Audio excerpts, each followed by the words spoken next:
시청자 여러분 안녕하십니까? 김수송TV의 김수송입니다.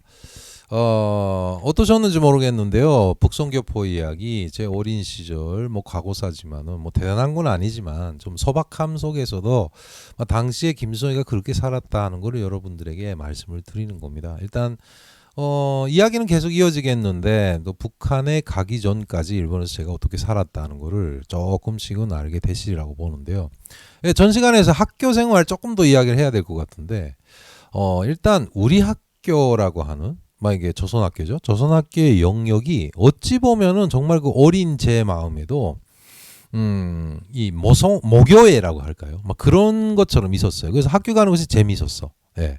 애들하고 같이 있고 아까도 말했죠. 전 시간에도 이야기했지만은 밖에 나가면 당하는 이지매가 없었기 때문에 당연히 거기에서 학교 때도 이렇게 우리 친구들이 많았고요. 그다음에 그 같은 동네 초등학교 때지만은 일단 지역이 다르잖아요. 지역이 다르니까 우리 동네에 있던 친구들하고도 같이 어울려 다니면서 놀기도 하고 했는데 재미난 것이 초등학교 때 언제인가 기억이 가물가물한데 어느 날 갑자기 맥도날드가 생기기 시작한 거예요. 욕전에.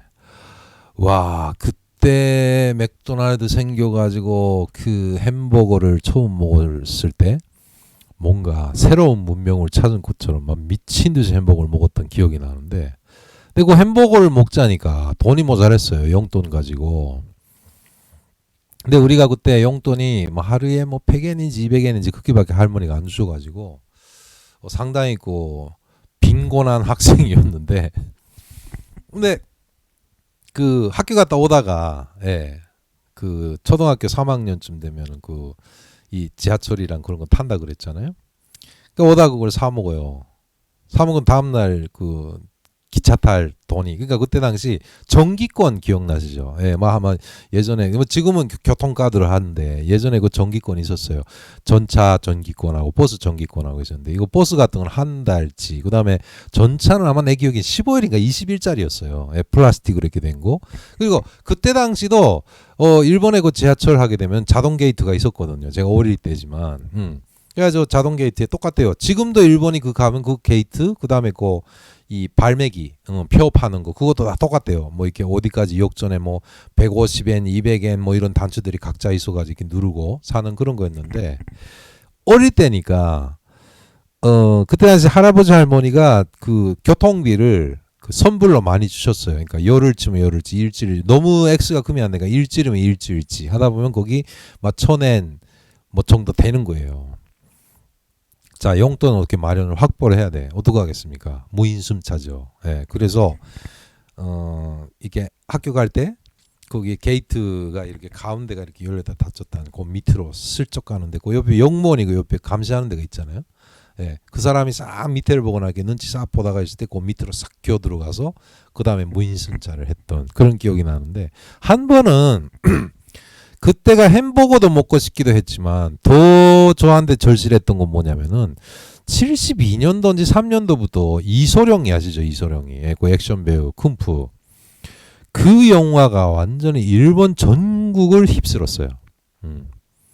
그래가지고 그 이소룡 영화가 쭉 이렇게 나오기 시작하니까 애들이 그냥 광기적으로 좋아했단 말이죠. 그래가지고 그때 쌍절곤 저마다고 쌍절곤을 배우겠다고 쌍절곤을 사가지고 휘두르다가 머리 얻어맞고 이런 적이 있었는데, 그 영화를 보고 싶어서 정말 애가 탔는데, 그때 당시 영화관에서 통상 얼마였냐면 애들이 500엔, 어른들이 700엔이었어요. 근데 그때 당시 500엔이 크다면 그거. 그다음에 저학년생은 아마 450엔 정도 했던 것 같은데, 아무튼 저한테는 그런 돈이 없어요. 하루 용돈을 타긴 타는데 200엔 정도 타는데 솔직히 나도 먹고 살아야 되잖아요. 아무리 빈곤해도 학교 갔다 오면은 하다못해 사이다 한 캔하고 그때 당시 우리 일본이 또 갑바에비생 우리 새우깡이 유명하잖아요. 그때 있었으니까 저 좋아해서 새우깡 한 봉지에다가 사이다가 저한테는 좀 유일한 그거 두 개만 해도 한 얼마지, 한 150엔 200엔 정도 되니까 용돈 다 나가는 거잖아요. 그러니까 영화를 볼 수 있는 티켓을 살 수 있는 500엔을 언제 먹냐고, 안 되잖아요. 그러니까 무인승차를 하게 된 거예요. 해가지고 한 번은 그걸 해서 영화를 보겠다고 무임승차를 여러 차례 하다가 딱 걸렸어. 예. 우리 그 동네 역에서 걸렸는데 그 언젠가 그 말씀드렸죠. 우리 아버지는 그때 당시 이미 전에 뭐 우리로 말하면은 뭐 그 뭐 이런 표현을 해서 건달이라고 하잖아요. 그러니까 일본에서 야 땡땡 예. 그런 쪽으로 이렇게 가셨던 자유분방하게 사셨던 분이라 좀 무섭기도 하고 그 시에서는 그러니까 우리 할아버지도 좀 인지도가 있으시고 아버지도 그런 면에서 좀 더 많이 알려주셨던 분이라서 작은 시골 도시라. 그러니까 아무튼 무임승차를 해서 영무원한테 걸린 거예요. 걸려가지고 이거 바로 역 앞에 파출소가 있으면 거기로 넘기네. 어린 학생을. 여기 갔어요. 주재원이 주소대 뭐 해가지고 주소대고 보니까 뭐 당연히 알만한 집에 자녀잖아요.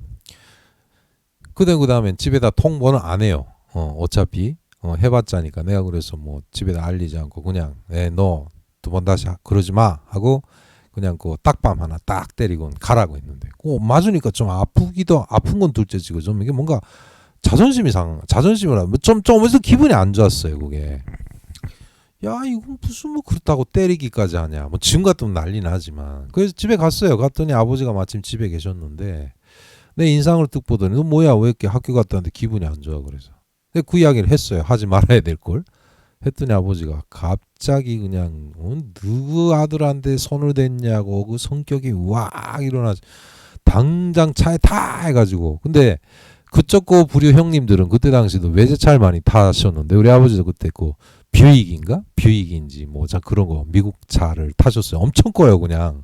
예, 제가 그 안에서 막 그냥 그 뭐지 정말 뛰어놀아도 될 정도로 컸는데 어릴 때 그 차를 타가지고 그냥 역으로 가는 거예요. 그래서 아버지 어쩌려고 하니까 너 가만히 있어 뭐 이래가지고 갔어요. 가서 그 파출소 앞에 딱 가더니 들어가는 거예요. 들어갔더니 없어. 마침 그 파출소사람들이 있다고 순찰 나갔는지 빈집이에요. 그랬더니 이것들이 하더니 그 트렁크 차 뒤에 트렁크를 열고 안에서 와이어 로프 있잖아요. 견인 로프. 그때 차들은 다 그거 싣고 다녔었는데 그걸 꺼내더니 그 파출소 앞에 기둥이 두 개가 채양이 나와 있잖아요. 이렇게 채양이 나고 기둥이 두 개인데 그 기둥에다 로프를 걸고 차에다 그 대형차 그 대형차에다 걸고 그냥 우엉우엉 하는데 우엉 하니까 기둥이 뚝 부러졌다. 예, 난리가 나선 거예요 그때. 그랬더니 그거 시민들의 통보받고 경찰이 부랴부랴 온 거예요. 파출소에서 사람들이 와더니 또 아버지 뚝 보더니 그 다음에 뭐 앞에서 왜 그러시냐고 뭐 하더니 야 너 어디다 대고 너 남의 자식을 폭행하고 뭐 어쩌고저쩌고 하면 뭐 말이야 못해요 그냥 어쩌고저쩌고 하다 그냥 가불넘박 하다가 결국은 그냥 후에 어떻게 처리된지 모르지만 아마 아버지가 뭐 변상 처리했는지 어떻게 됐는지 구속은 안 되시더라고요 보니까. 하여튼 그래가지고 그때 그런 일이 있었어요. 그래서 정말 그때 당시 용돈이 있어야 그때 당시 일본에 들어왔던 문명 뭐 햄버거라든가 핫도그도 유명했거든요. 그때 당시 그 작은 거 우리 뭐지 그 뭐야 봉고차 뒤에 툭 열면은 그 앞에서 이 미국에서 들어온 그 뭐지 이스트콘 그러니까 옥수수도 막 구워서 팔고 핫도그도 이렇게 길쭉한 거 이런 것도 팔고 그게 엄청 맛있고 먹고 싶고 하니까 돈이 없어요 일반적으로. 그래서 막 그렇게 결국은 영화를 그 돈을 모아가지고 영화를 보러 갔었던 기억이 나요. 그래서 이소룡 영화를 보고 와가지고 완전 이소룡이 팬이 돼가지고 이소룡의 대형 포스터 같은 거 그 다음에 그 스크린이라는 잡지가 있었는데 그런 잡지도 그냥 어린 마음에도 가서 책방에 가서 사서 억지로 사서 그냥 보기도 하고 막 그랬었어요. 그때 당시 기억이 새록새록 나는 게 그 헐리우드 영화가 꽤 그때는 그 뭐지 그 서부극들이 되게 유명했는데 뭐 황야의 7인 뭐 이제 생각나네. 크린스트 이스트우드 그 다음에 율브린너 그 다음에 뭐지 그때 당시만 존 웨인도 아직 있었고요. 뭐 이런 그 다음에 스티븐 맥윈 뭐 쭉 생각나고 그것도 좋아했어요. 아버지도 워낙에 그 서부극을 좋아했는데 저도 좋아했고 당시 그런 배우들 지금도 생각이 나네요. 하여튼 그렇게 해서 영화를 많이 그때 보고 정말 광기적이었던 그런 어린 시절의 김일성이었는데 웃기죠. 근데 밖에 나가서 그 자본주의 완전 물들어 있는데 학교 가면 어때요? 초등학교에 가면 그 다음에 딱딱 해가지고 그 다음에 아버지 김일성 원스님 어쩌고저쩌고 뭐 사회주의 적응 뭐 영광스러운 조선 민주주의하고 뭐 이러면서 놀았댔다니까. 근데 아무튼 그때 당시 일본의 그런 양극화, 뭐 저의 양극화라고도 볼 수 있고, 뭐 당시 제일교포들이 다 그래요. 그러니까 사는 것은 일본이다 보니까 당연히 자본주의 문화에 익숙이 돼가면서도 한쪽으로는 학교에 가서는 그런 프로파간다, 일종의 그런 세뇌 교육을 받았던 그 이중적인 생활. 그래도 결국 뭐냐? 여기는 어디까지나 자본주의 문화는 취미는 취미일 뿐이고, 당연히 그 속에서도 북한에 대한 동경심이라든가, 환상 이런 것은 이 나날이 커지기 시작했던 거죠. 네. 학교 시절의 그 추억이라면은 여러 가지 많아요. 그 다음에 가장 재미난 것이 일본 애들 삥 뜯던, 뭐 이런 표현으로 해서 안 됐지만 삥 뜯. 왜 상당히 우리 그 조선학교에 다니는 애들은 뭐 거의 다 못 살아요. 물론 잘 사는 집도 있긴 있었는데, 뭐 거의 다 그냥 못 사는 사람들이 많아가지고 다들 빈곤했어요. 빈곤하다 보니까. 이자처럼 그 일본 학생들 뭐 전차 타고 뭐하고 하다 보면 중학교 올라가서 그런 짓을 많이 했는데, 일본 애들 뭐 착한 일본 애들이고 참고서를 한번 보면서 이렇게 공부하면서 전철 타고 가잖아요. 그러면 우리는 우리 조선학교 학생들은 항상 뭐 무리지어 다녀요. 무리력이 강해요. 아마도 그 무리력이 강한 거는 우리 북이나 남이나 다 똑같던지 모르겠지만은 모이기 좋아해. 단독 행동을 하는 집단적 행동을 많이 해요. 그래가지고 그때도 일본에 하나 놓고 가서 야 너 좀 오라. 그래가지고 뭐 그 공원에 한적한 공원에 끌고 가고 조용한 곳에 끌고 가서 용돈 내라 막 이러면서 삥 뜯었던. 근데 하여튼 간 애들은 그때 보면 되게 착한 애들이 많았어요. 순수하게 맞기 싫으니까 지갑을 내놓고 이렇게 돈을 그냥 꺼내기도 하고. 뭐 또 보면은 막 5,000엔짜리 맞던데 그때 당시 우리한테 5,000엔이 완전히 그 거금이죠, 거금. 우동 한 그릇에 막 역전해서 그 서서 먹는 우동 같은 것도 뭐 한 100엔 정도 했었는지 120엔 했는지 막 그런 정도인데. 하여간 그래갖고 그때 삥 뜯던 생각도 나요. 근데 뭐 저 혼자 한 적은 없고요. 하여튼 이러면서 그렇게 해서 조선학교 하면은 당시 그 이미지가 상당히 안 좋은 학교들이 많았어요. 제가 다녔던 중학교도 역시 같지만 그 일본 사회에서는 정말 그 어찌 보면은 정말 시끄러운 존재 같은. 근데 재미난 건 또 뭐냐면은 어떤 때 보면은 일본 학생들도 만만치 않은 학생들이 있어요. 그러니까 그런 학생들하고 집단적으로 이렇게 막 떼고지 싸움이라고 하나 패싸움이 막 벌어질 때도 있었어요. 물론 진 적은 없겠지만, 근데 그렇게 돼서 오잖아요. 그러면 당연히 사회적으로 문의가 일어나가지고 학교에 통보가 오고 해요. 그러면 그 담임 선생님이나 우리 조선학교 선생님들이 참 재미난 게 뭐냐면은 그 어떤 때는 일본 학교 교사들이 와가지고 뭐라 해요. 그러면 선생님이 뭐 알겠다고 뭐 애들끼리 그럴 수 있지 않나 해서 보내놓고 그 일본 학교 선생님이 있을 때는 우리를 욕하는 척이에요. 야 너네 뭐 어쩌고 저쩌고 뭐 배우는 학생이 했다가 간 다음에 잘했어. 지지 말라 그랬어요. 노골적으로. 일본 애들하고 싸움에서 너 지기만 해봐라 막 이런 식으로 해서 오히려 또 뭔가 그 반일 투쟁을 고취하듯이 막 이랬던. 어찌 보면은 그것도 좀 재미난 일화였던 것 같아요. 우리 담임쌤님 같은 분은 재미난 게 한 번은 야외 무슨 체험 실습이라고 해서 뭐 시내 데리고 나거든요. 뭐 교실에서 중학교 때 데리가서 뭐 그다음에 그런 식당 같은 데도 같이 커피숍 같은 데 들어가서 다 같이 그냥 뭐 자기가 자비 팔아서 애들한테 뭐 이 크림 파페 뭐 이런 거 있잖아요.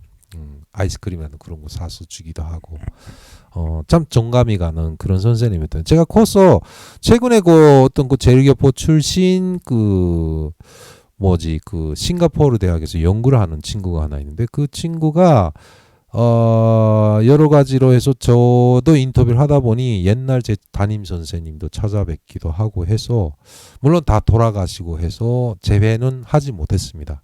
뭐 당연히 다 동창생들도 일부 만나보기도 했는데 이제는 뭐 다 거의 이제 반생을 다 살아가지고 동창생들 다시 볼 날이 있으면은 당연히 저도 만나고 싶고 그 시절에 저를 이렇게 정말 진심으로 북한에 잘 가라고 바래주셨던 우리 동창생들, 뭐 언젠가는 다시 만나게 되리라고 하는데 몇 명은 만났는데 그런 이야기를 많이 하시더라고. 너는 북한에 간 다음에 자기네도 큰 다음에 북한 실상으로 한 다음에 쟤는 죽었겠구나라는 생각을 했다고. 그러니까 죽었다고 했던 김일성이가 다시 돌아와서 현재는 대한민국에서 행복하게 살고 있고, 예, 당당한 대한민국 여권을 가지고 일본에도 가고, 예, 하고 있습니다. 저는 일본에 살고 있는 제일교포와 달리 대한민국 여권을 가지고, 예, 외국인 게이트로, 예, 보무당당하게 걸어가고 있습니다.